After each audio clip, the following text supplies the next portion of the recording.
Graça e a paz do Eterno te alcance onde quer que você esteja, amém?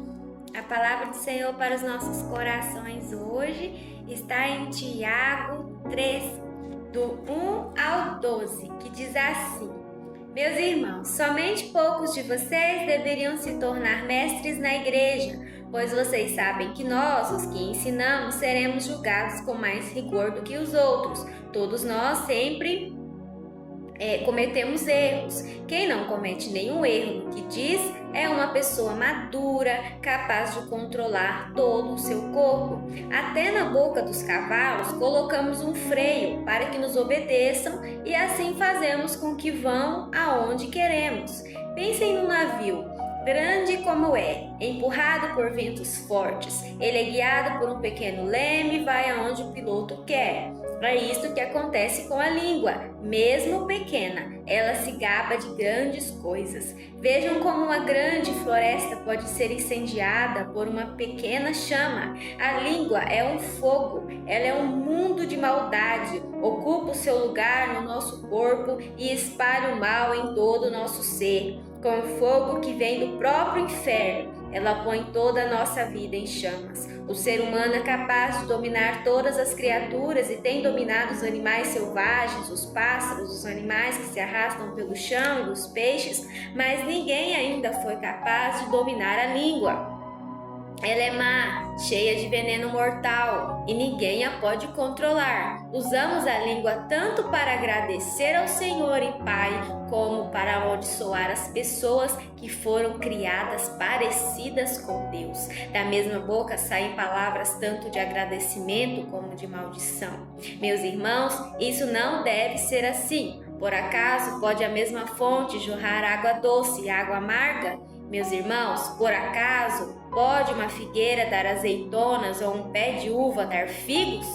Assim também uma fonte de água salgada não pode dar água doce. Amém? Aqui Tiago, discípulo de Jesus, nos orienta sobre o perigo de querermos ser mestres, Qual é a motivação do nosso coração para sermos mestres? É para nos vangloriar de que nós estamos falando a palavra do Senhor ou porque Ele nos chamou, Em Efésios 4, 11 ao 13, Deus diz assim: e Ele designou, alguns para profetas, no caso, Deus designou alguns para profetas, outros para evangelistas, outros para pastores e mestres, com o fim de preparar os santos para a obra do ministério. Mas nem todos foram chamados, para serem, para ministrarem a palavra, De repente a pessoa, ela vai ministrar a palavra, de Deus, ela vai levar o evangelho de Deus,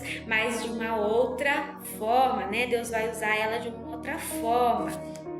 Através ali da sua profissão, através do estilo de vida, através de uma pessoa generosa, que derrama bênçãos financeiras sobre a vida de alguém. Cada um vai espalhar o evangelho de uma forma, Mas ele designou alguns para profetas, outros para evangelistas, outros para pastores e mestres, Com o fim de preparar os santos para a obra do ministério. Mas que quando nós nos colocamos para ensinar, sendo guiados por Deus, é uma coisa. Ele nos chamou para ministrarmos a palavra aos demais. Mas quando queremos fazer, porque nós queremos ensinar a outra pessoa para dizer que nós somos alguma coisa, Como acontecia lá no passado com os mestres da lei e os fariseus, que eles ensinavam a doutrina deles para o povo, colocava ali um jugo sobre o povo e tudo mais, ensinava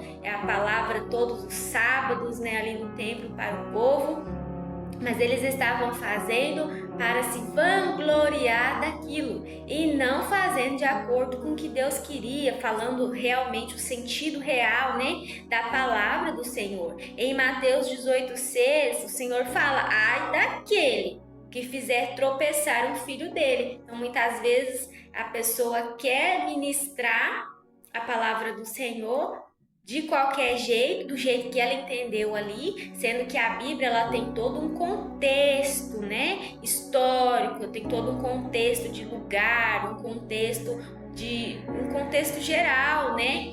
Coisas assim, por exemplo, que acontecem no Novo Testamento, promessas do Antigo Testamento, né? Mandamentos do Senhor que ele pediu, tá escrito de uma forma, mas ele tá explicando com outro sentido, né? Como nós vimos nos vídeos anteriores, né? Sobre a questão de distorcerem a palavra do Senhor, né? O Senhor fala que ai daquele que adicionar ou tirar alguma coisa da palavra dele, né? Devemos ter cuidado para fazermos o que fomos chamados a fazer, né? Mas com sabedoria de Deus e não com a nossa sabedoria. Guiados pela palavra de Deus e não pela nossa opinião. Devemos saber controlar a nossa língua, amém? Para não falarmos aquilo que nós queremos falar, né? Não usarmos da nossa sabedoria, porque o nosso coração é tolo, né? A boca fala do que o coração está cheio, tá lá em Mateus 12:34. Se o coração da pessoa não está cheio da palavra de Deus, como que ela vai falar a palavra de Deus, né? Ela vai acabar falando heresia, vai acabar caindo no buraco e levando os outros juntos, né, para esse buraco.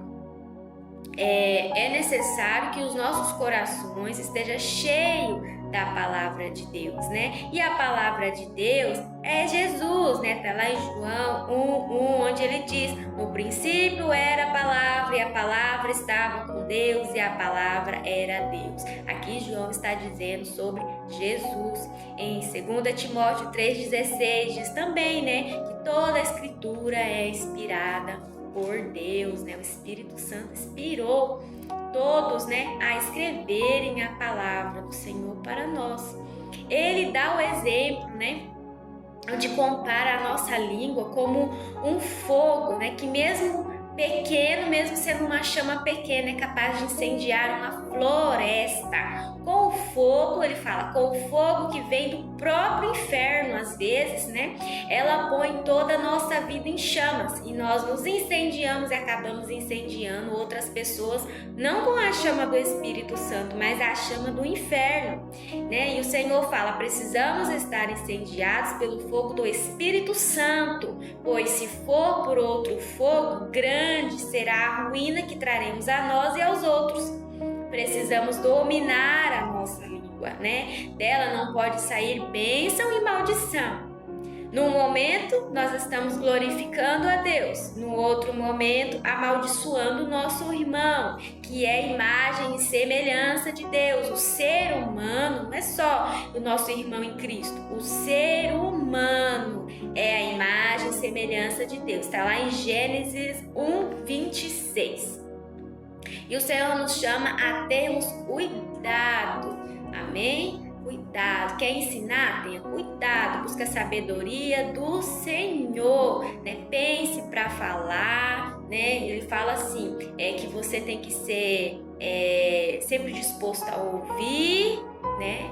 E falar só o necessário mesmo, cuidar com cada palavra que você fala para você não ser pedra de tropeço, né? Ele fala, ó, tenhamos cuidado para não sermos pedra de tropeço, mas pedras vivas, como Jesus. Jesus foi pedra viva, nenhuma palavra torpe saiu da boca de Jesus. Tudo que ele falou foi para edificação, foi com sabedoria de Deus, para a edificação da igreja, do corpo, né? Nada foi para poder crucificar ninguém. Ainda quando ele chamava a atenção dos profetas, ele chamava a atenção dos profetas porque realmente os profetas não estavam, os mestres da lei, porque realmente os mestres da lei não estavam agindo como mestres da lei, eles estavam agindo com sabedoria deles, para benefício deles e não com pessoas instruídas e chamadas por Deus. Amém?